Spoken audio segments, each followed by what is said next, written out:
너희는 나의 백성이 되고 나는 너희의 하나님이 될 것이다.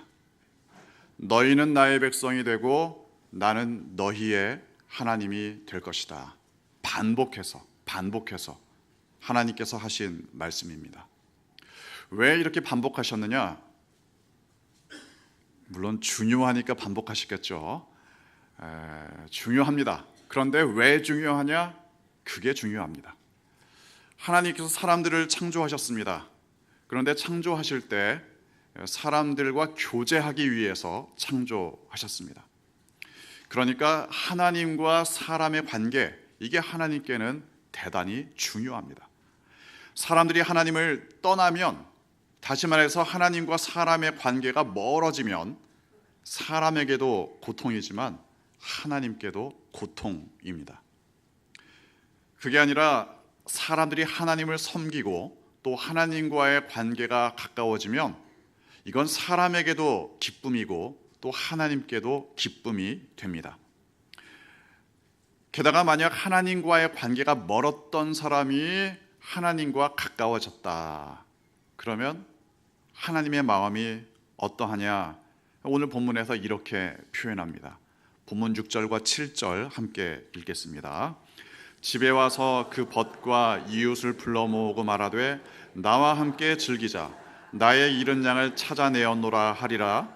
내가 너희에게 이르노니 이와 같이 죄인 한 사람이 회개하면 하늘에서는 회개할 것 없는 의인 99으로 말미암아 기뻐하는 것보다 더 하리라. 예수님께서 말씀하셨죠. 잃어버린 양을 찾으면 얼마나 기쁘겠냐? 잃어버린 양을 찾은 사람은 너무나 기뻐서 잔치를 벌인다. 나와 함께 즐기자. 나와 함께 이 기쁨을 나누자. 그게 바로 하나님의 마음이다. 잃어버린 양을 찾았을 때 기뻐하는 것처럼 멀리 떠난 사람이 하나님께 돌아온다. 하나님과 관계 없었던 사람이 하나님과 가까워졌다. 그럴 때 하나님의 마음이 얼마나 기쁘겠냐. 우리가 믿음에 대해서 이야기를 합니다.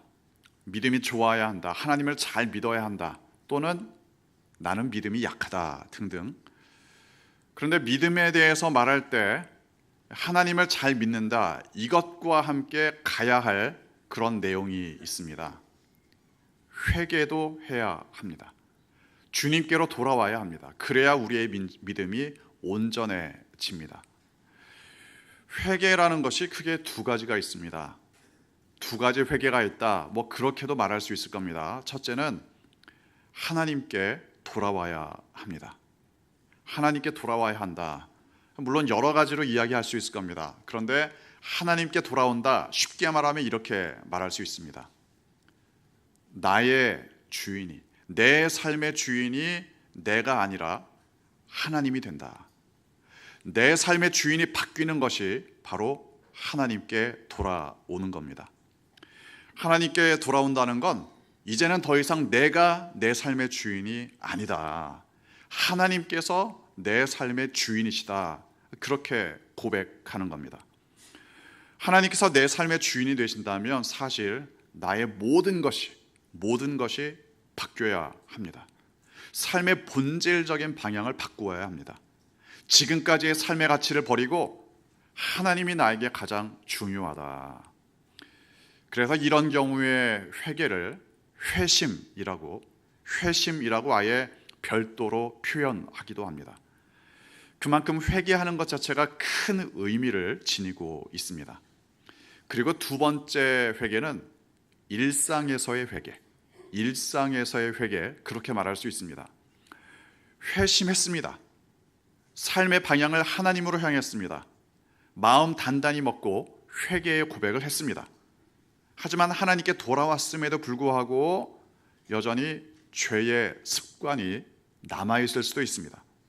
또는 하나님의 사람이 된 줄 알았는데 특정한 상황을 만나니까 그렇지만도 않더라.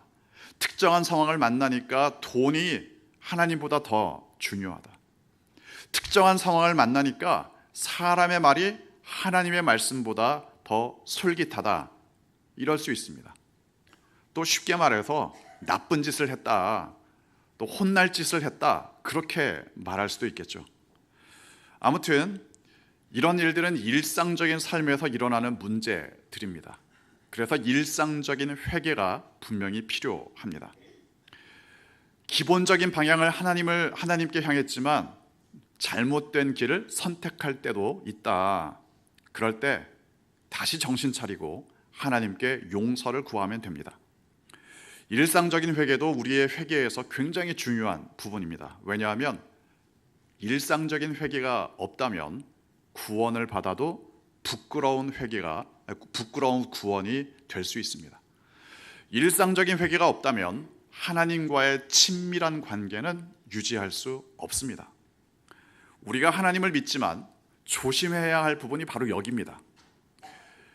하나님을 믿기는 믿는데 회개가 없다? 회개가 없는 믿음? 이런 게 존재할 수 있겠습니까? 실제로 그렇게 살아가는 사람들이 있습니다. 이걸 주의해야 합니다. 예를 들어 하나님을 믿는데 하나님께 나 건강하게 해달라, 병 고쳐달라, 돈 달라, 우리 가족 지켜달라 등등 이렇게 기도할 수도 있겠죠. 그런데 하나님을 믿는다는 게 그것으로만 끝난다, 회개는 없다, 이럴 때가 문제입니다. 그런 건 마치 비나이다 우상에게 비는 것과 다를 바가 없습니다.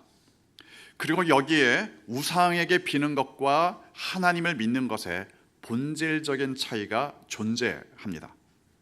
우상에게 비는 건 빈다고 해서 나와 우상의 관계가 친밀해지는 건 아닙니다.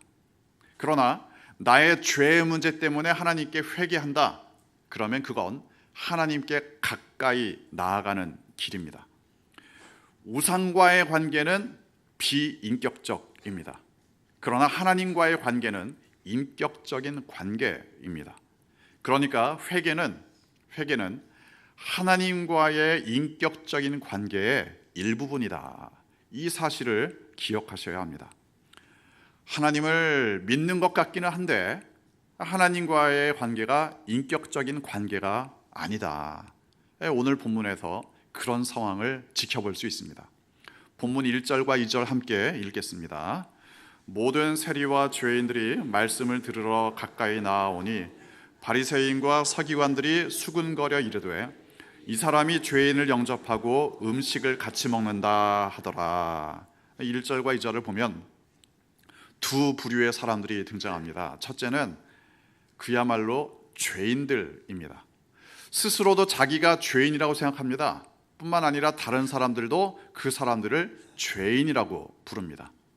특히 여기에 나오는 세리 같은 경우는 매국노라는 꼬리표를 항상 달고 다녀야 했습니다. 아무튼 죄인입니다. 그리고 또 한 부류가 있습니다. 이 부류는 좀 특이합니다. 자기 스스로가 자기를 죄인이라고 생각하지 않습니다. 뿐만 아니라 다른 사람들도 이 사람들을 죄인이라고 말하지는 않습니다. 당시에 종교 지도자들이죠. 서기관과 바리새인들. 자, 그런데 이때 이상한 상황이 벌어집니다. 스스로를 죄인이라고 생각했던 사람들은 예수님의 말씀을 잘 경청합니다. 예수님과 함께 밥을 먹습니다. 하지만 스스로를 죄인이라고 생각하지 않았던 사람들은 예수님과 거리가 멉니다. 예수님의 말을 흘려 듣습니다. 심지어 예수님께서 말씀하시는데도 자기들끼리 수군거리기 시작합니다.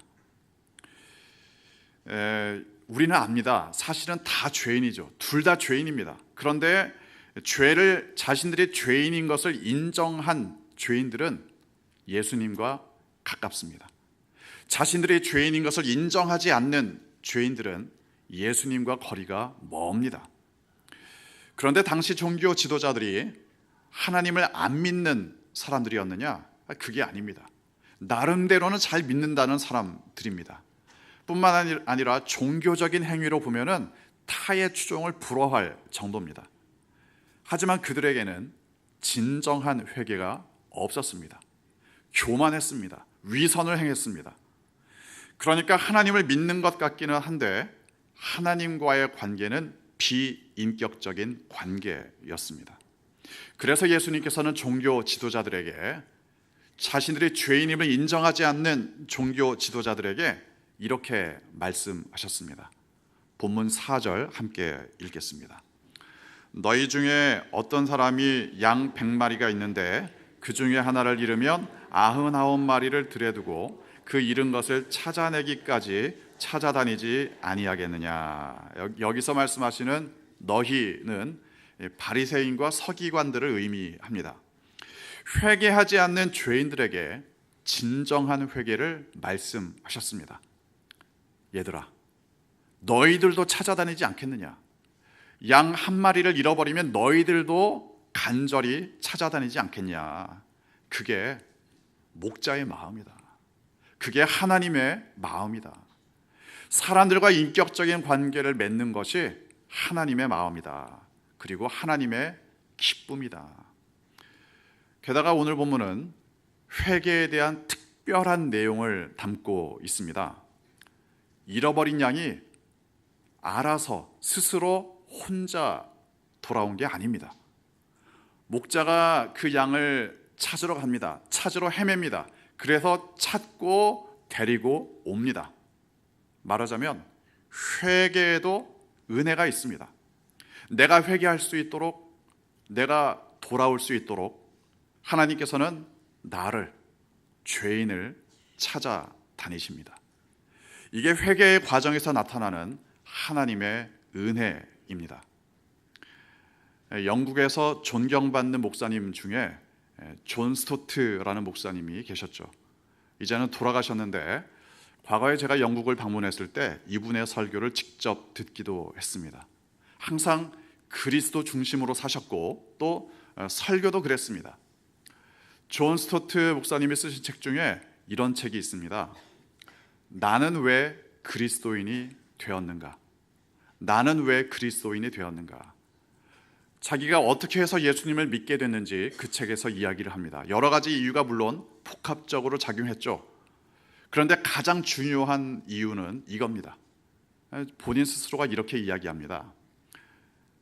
천국의 사냥개 때문이다. 천국의 사냥개 때문에 내가 예수님을 믿게 됐다. 무슨 말이냐? 천국의 사냥개는 예수 그리스도를 의미합니다. 마치 사냥개가 먹잇감을 끊임없이 쫓아다니는 것처럼 예수 그리스도께서 나를 끊임없이 찾아다니셨다. 내가 한 건 그 사랑을 받아들였을 뿐이다.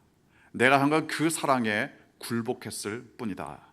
그렇게 회심하고 그렇게 회개했다. 이게 존 스토트 목사님의 고백입니다. 우리는 회개할 때 눈물을 흘리기도 합니다. 회개할 때 가슴을 치며 통곡하기도 합니다. 회개할 때 잘못했던 일들에 대해서 후회하기도 합니다. 그런데 더 중요한 게 있습니다. 회개할 때 또 회개를 통해서 하나님과의 관계를 회복해야 합니다. 그러면 하나님의 기쁨에 동참할 수 있습니다. 진심으로 회개해야 하나님의 잔치에 참여할 수 있습니다. 회개하지 않으면 하나님 안에 있는 진정한 기쁨도 누릴 수 없습니다. 나는 회개했는가? 나는 하나님의 품에 안겼는가? 나는 하나님께 진정으로 돌아왔는가? 진정한 회개의 삶을 사시기 바랍니다. 진정한 회개의 열매 맺으시기 바랍니다. 그래서 하나님과의 인격적인 교제, 진정한 기쁨의 관계 누리는 여러분 되시기를 주님의 이름으로 축원합니다. 기도하겠습니다.